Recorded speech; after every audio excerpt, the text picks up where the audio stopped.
La journée de ce samedi était annoncée à risque. La sécurité a été renforcée avec des effectifs de police en provenance d'autres cantons de la Confédération. Le déploiement est visible aux alentours de cet hôtel. C'est là que séjourne depuis le dimanche 23 juin le président Paul Biya. Les premiers face-à-face quelque peu tendus vont surgir avant midi. Ils sont arrivés par petits groupes, principalement des capitales européennes. Ils n'entendent pas rester confinés au seul périmètre de la symbolique place des Nations, où pourtant l'ambiance au lever du jour était festive. Au Cameroun,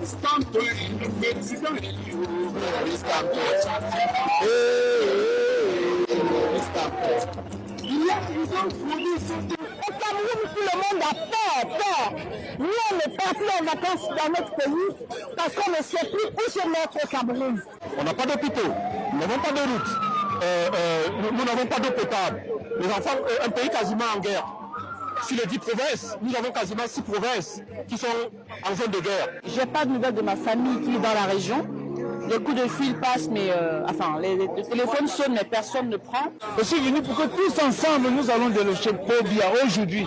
Aujourd'hui, ça sera une mission accomplie. En 7 octobre, un homme a gagné les élections présidentielles et sa victoire lui a été volée par un vieillard qui est dans cet hôtel, Paul Biya.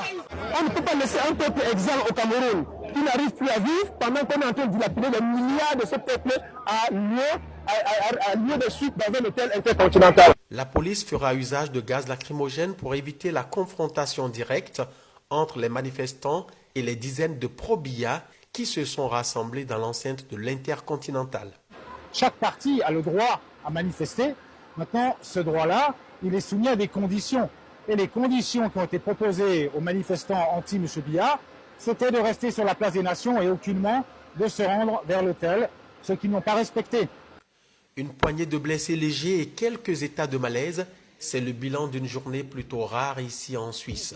Nous, le combat, on est dedans. Sur le terrain d'une solution apaisée pour le retour de la paix au Cameroun, la Suisse a entamé depuis le mois de mai des discussions avec les protagonistes.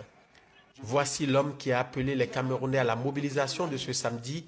Il souhaite des pourparlers inclusives. Le président Maurice Kamto est en prison et n'a délégué personne pour le représenter.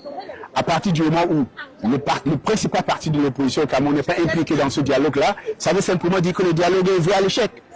S'ils ont réussi à attirer les projecteurs de la communauté internationale sur la crise qui secoue leur pays, ce fut ce matin au détriment de la quiétude habituelle au bord du lac Léman.